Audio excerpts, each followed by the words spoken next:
Alright, Apple wanted me to do a live video, but I ain't doing a live video because I'm dumb. But, and I don't know if this is going to work right. This is an 89 Civic that has a LS VTEC CSS block rod piston motor. As you see, we have LS coils on there. We put a Holley EFI on this. We got the AEM EPM doing the cam signal. I attempted to use a stock distributor with the converter from VR to Hall effect, and it did not work. And then down here we got a beautiful cherry sensor. Zoom in there on ATI pulley with a custom-made bracket that we fabbed up here, and a 36-1 trigger wheel. Bosch 210s, stock plug wires. Finish Line Racing made the manifold, everything like that. Was CSF, CSR, or something like that, radiator or whatever. Got the cool scoop, that was like expensive as fuck. But we're gonna attempt to tune it today because I have time. You see the Holley in there, dash mounted. We'll see how this goes. I don't know if I have the. I haven't did a system log on the cam sensor here to make sure if it needs to be in this orientation or clocked and then in this orientation for the cam angle to be right.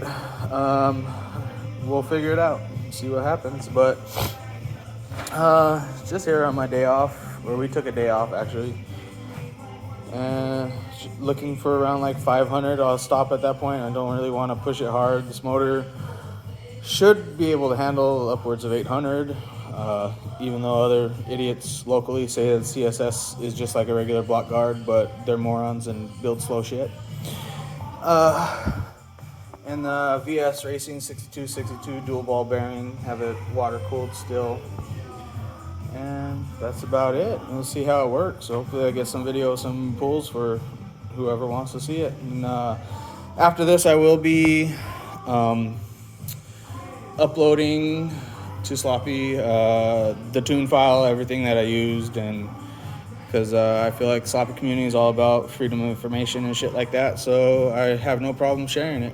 This doesn't affect my business because I don't tune Hondas. So let's get into it.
turn that off. This shit's loud as fuck with that aluminum exhaust.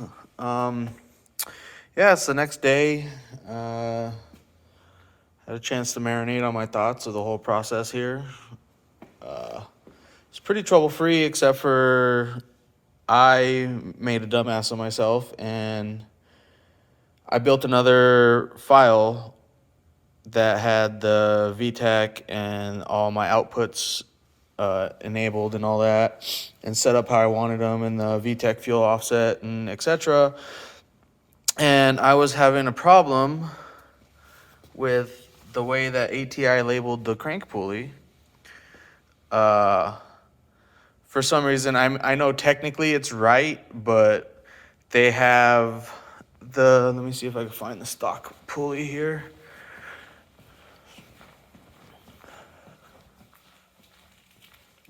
Do I still have it?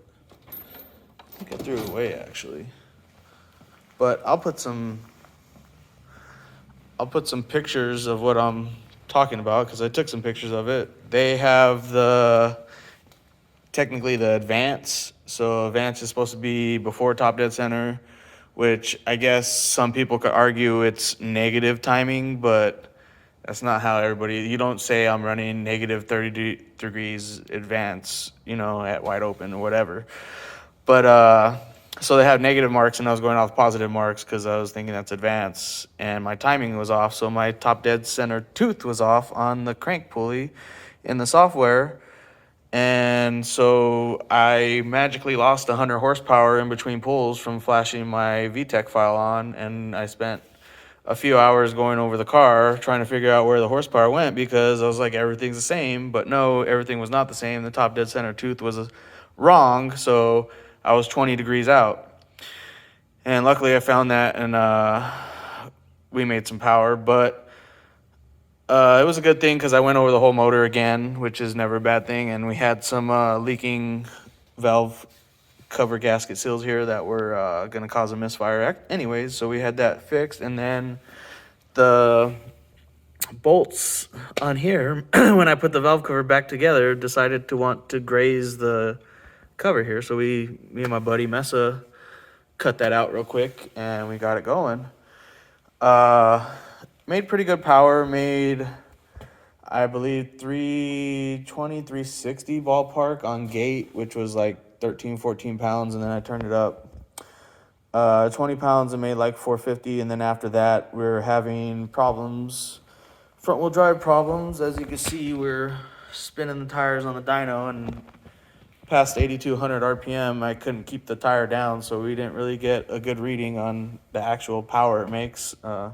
These quad rollers kind of suck for front wheel drive stuff, but I don't tune a lot of front wheel drive stuff, so it doesn't really matter. I'm content with the dyno we have here. It works great. It loads great. I could do pretty much whatever I want. Lock it at RPM. It has a powerful eddy brake. I could load diesels, whatever. But I digress. Yeah, everything went pretty smooth. I'm fairly happy with it. It has great oil pressure. The only other issue I had was the idiot that fabricated my kit here didn't give us very much clearance there, so I'm gonna have our guy here refix that. We'll put a nice little 40 there and get that out of the tire, 45-degree angle, get it out of the tire, have it zip tied out of the way right now, and should be ready for sale here soon. Just gotta change the oil.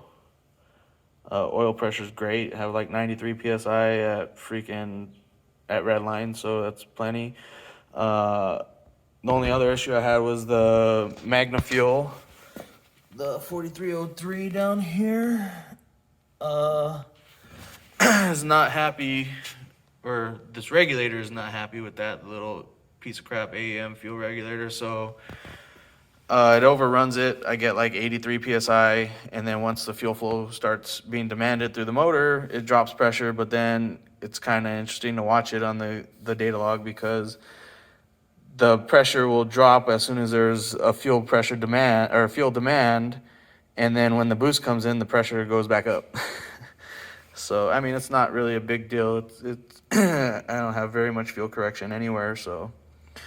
But yeah, yeah, hopefully some people get away from just being, have to use expensive shit and have no, like all the options you want to go to a Holley if they want to go this route instead of a stock ECU that's limited in a lot of ways. I got to add a few more inputs. I will be adding clutch input, and I'm going to try to do the shift recognition via RPM drop in the Holley, so I could do boost by gear that way. And I mean, I should be able to do that no problem. It's just a matter of tweaking the settings on when it calculates that there is a gear change. If not, I will be wiring in the speed sensor so I can have boost by mile an hour, and should be easy peasy. Yeah, you got any questions, hit me up.